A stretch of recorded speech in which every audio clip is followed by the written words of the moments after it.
nómina de prisioneros.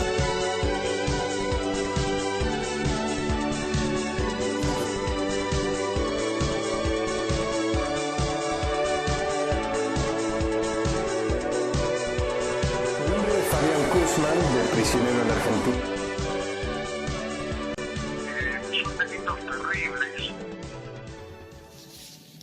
No puedo dejar de mencionar las innumerables comunicaciones y requerimientos que he recibido respecto a la existencia de ciudadanos argentinos privados de libertad que, por la naturaleza de las acusaciones y las características de sus procesos, pueden y deben ser considerados como prisioneros políticos por no haber tenido oportunidad al debido proceso de ley.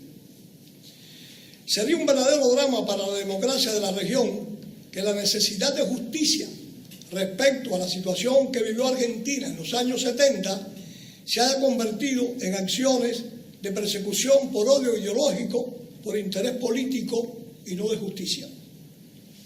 Son lamentables las acciones inspiradas en la venganza contra los perdedores, sin discriminación alguna y sin respeto a la calificación legal y al juzgamiento individualizado. Existe la necesidad de que, sin perder de vista la realidad y defensa de los presos políticos en Venezuela, Cuba, Bolivia y Ecuador, el actual liderazgo de Argentina realice un análisis de la condición de ciudadanos de su país que fueron procesados por jueces especiales con condenas anunciadas y prácticamente sin derecho a la defensa ni a un debido proceso. Algunos de esos fiscales, jueces y miembros de los tribunales son seguidores de la manera de impartir justicia del Che Guevara en Cuba, cuando fungía como presidente de los tribunales revolucionarios que juzgaron a militares de la derrocada dictadura del general Batista. Decía el Che Guevara que el oficial investigador siempre tiene la razón y la verdad, textual, y exigía rapidez en los juicios y amonestaba a sus fiscales diciéndole: no demoren las causas, esto es una revolución, no usen métodos legales burgueses, las pruebas son secundarias, hay que proceder por convicción, textual. En otra ocasión, dijo el Che Guevara, no hace falta hacer muchas averiguaciones para fusilarlos, lo que hay que saber es si es necesario fusilarlos y nada más. Esta manera de hacer justicia de Che Guevara se utilizó en juicios a los militares argentinos. Unos 400 han muerto en las prisiones. ¿Cuántos de ellos eran realmente culpables? ¿Cuántos eran realmente inocentes? Armando Valladares es un escritor, pintor de origen cubano-americano que sin dudas, lo hemos escuchado, fue contundente con respecto a su opinión de los presos políticos en Argentina y el sistema de juicios que llevan implementando contra ellos. Hizo una comparación bastante dura con lo que hacía Ernesto Che Guevara en los tribunales populares en Cuba. Valladares fue lo que se denomina un preso de conciencia del régimen totalitario de Castro en Cuba. Algo similar a lo que pasaba durante la década ganada, en donde cualquier persona que opinaba diferente al gobierno era tachada de golpista. En la otra cara tenemos un político argentino, el señor Federico Pinedo. Federico Pinedo es un hombre de una cultura bastante alta. En este tipo de reunión, en este específico seminario, creo que se dedicó a darnos una clase de instrucción cívica y dejar de lado el tema que Valladares había puesto en el candelero, que era: en la Argentina hay hoy presos políticos. La palabra de Federico Pinedo, sin intención de insultarlo, o cómo no decir nada en 14 minutos. Me gustaría aportar también una mirada diferente que esté más orientada al futuro que a mirar para atrás en cuanto a la experiencia histórica de cómo hemos respetado o no respetado la democracia y los derechos humanos. Me parece interesante pensar en el futuro en América Latina, porque tanto la OEA como como la UNASUR o el Mercosur, son todos organismos que tienen en su constitución lo que se llama la cláusula democrática, que consiste en el compromiso de los miembros de estas organizaciones internacionales de respetar la democracia dentro de sus propios países y de transformar a América Latina en una zona de paz, cosa que se ha declarado en otros instrumentos, y en una zona de democracia. A veces las declaraciones, como es bastante común entre nosotros, no condicen con los hechos, pero me parece que es un buen desafío que tratemos de darle contenido a qué quiere decir esto de las cláusulas democráticas para adelante, para tratar de fortalecer lo que significa la democracia y el respeto de los derechos humanos. Yo tengo para mí que la idea de democracia y la idea de derechos humanos tienen una misma raíz, un mismo origen, que es la idea del respeto de la dignidad de cada persona. Dignidad para los que son creyentes, cristianos, por ejemplo, es dignidad de ser hijos de Dios, ¿no? La misma dignidad por ser todos hijos de Dios. Y en no creyentes se requiere una elaboración propia, pero uno es digno de algo o digno respecto de algo, y ese algo son algunos derechos que tenemos por ser personas y que si no tuviéramos dejaríamos de tener nuestros atributos de humanidad que nos diferencien de atributos del resto de los animales de la tierra, ¿no? La dignidad me parece que es lo que tienen en común la democracia y los derechos humanos. La democracia, en la concepción originaria de cuando nos independizamos, de cuando nos hicimos naciones, como decía, o estados, como decía Cisneros, en nuestra región, en nuestro país, se dio simultáneamente la convergencia de dos fenómenos: el fenómeno de la independencia como país independiente, como país con personalidad propia, y de la libertad, los movimientos libertarios europeos que salían del absolutismo.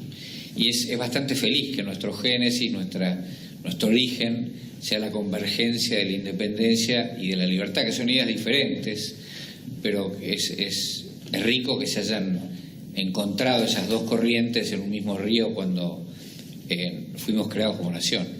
En aquellos momentos la democracia era vista como el gobierno del pueblo.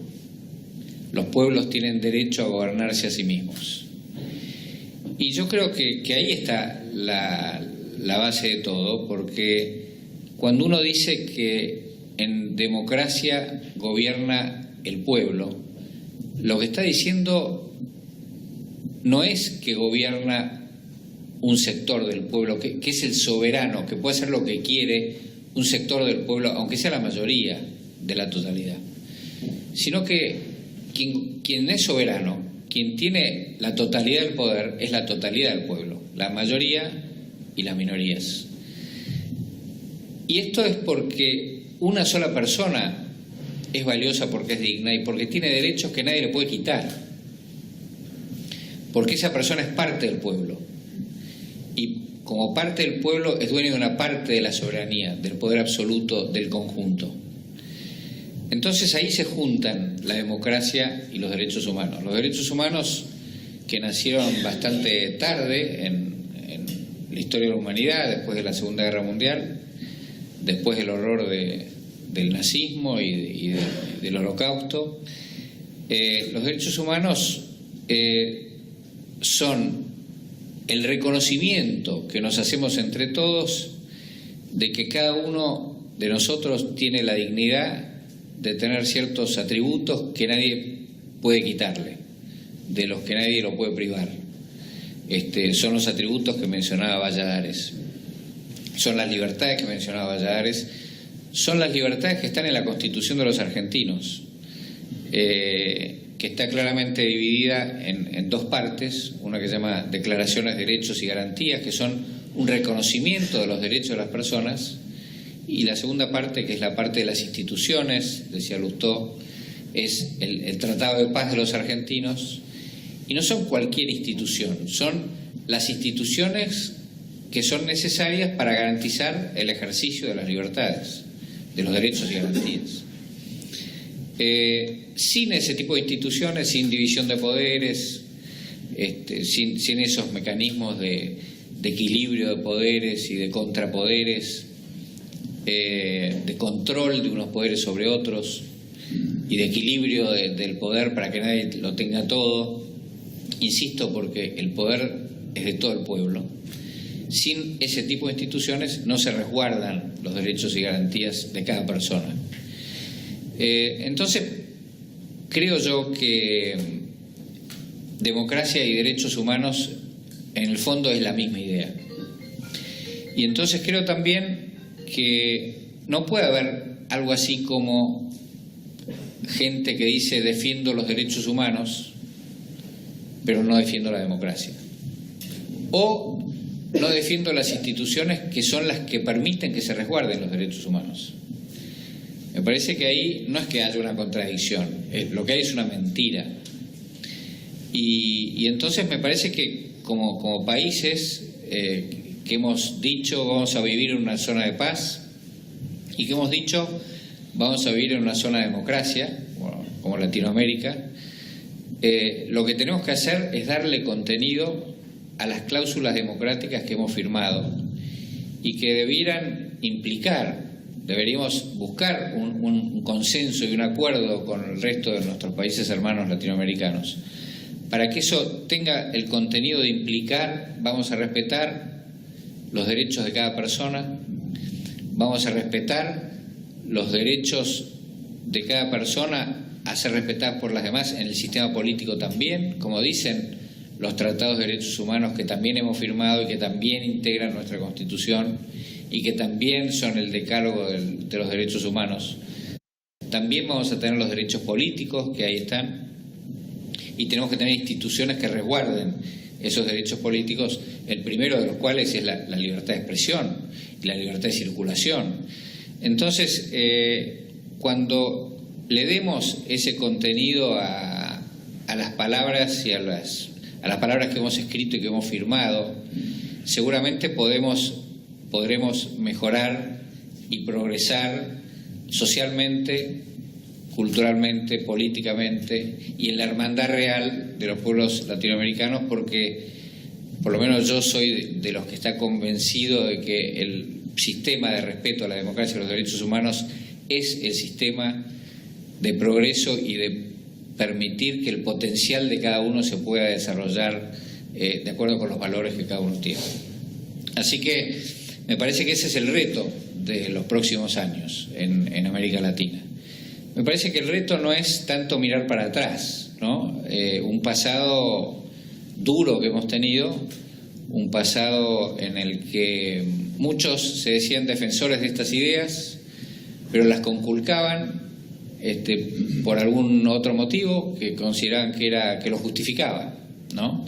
Entonces había unos que decían que había dictaduras buenas y dictaduras malas, y que eran buenas las dictaduras de derecha y que lo que eran necesarias porque había que contrarrestar a los que querían dictaduras de izquierda. Había otros que decían que era buena la dictadura de la izquierda, bueno, lo han escrito, ¿no? Porque era el mecanismo para imponer la revolución que ellos pregonaban, y que por lo tanto se podía prescindir de esto, del respeto a los derechos humanos, se podía torturar a alguien, o se podía matar a alguien, o se podía encarcelar sin juicio a alguien, o bueno, las infinidades de violaciones de derechos humanos que hemos padecido, o se podía asesinar a alguien en aras de alguna otra idea que alguien creía que era mejor. Ese es nuestro pasado, ¿no? Me parece que el desafío del futuro es lo otro, tratar de llenar de contenido las palabras que hemos dicho que queremos defender en las cláusulas democráticas. Gracias. Bien, hay que ser realista. Ningún gobierno va a admitir que tiene presos políticos. Ningún gobierno puede admitir que tiene muertos en el placar. Hay una parte que me pareció interesante rescatar y es cuando Federico Pinedo habla de llegar a un acuerdo con nuestros países hermanos en base a respetar los acuerdos precisamente que se han firmado. Si nos exigen un liderazgo en la región, o como dice Vargas Llosa, puede ser la posibilidad de Argentina de tomar el liderazgo de Hispanoamérica, de Latinoamérica precisamente, ¿por qué no? Tal vez sería interesante dar el ejemplo y comenzar nosotros a respetar lo que Argentina ha firmado, estos acuerdos que Argentina ha firmado. Mencionaba Pinedo que en un pasado no muy lejano, tristemente célebre pasado, se asesinaba por tener ideas diferentes y que de ahora en más los derechos humanos tienen que ser respetados. Es una posición interesante y creo que todos estamos de acuerdo con esto. El mayor problema es que el gobierno del presidente Macri creo que está dejando escapar que hay hoy por hoy 356 presos políticos muertos que, como dijo Valladares, han sido juzgados por tribunales muy próximos a los revolucionarios tribunales cubanos.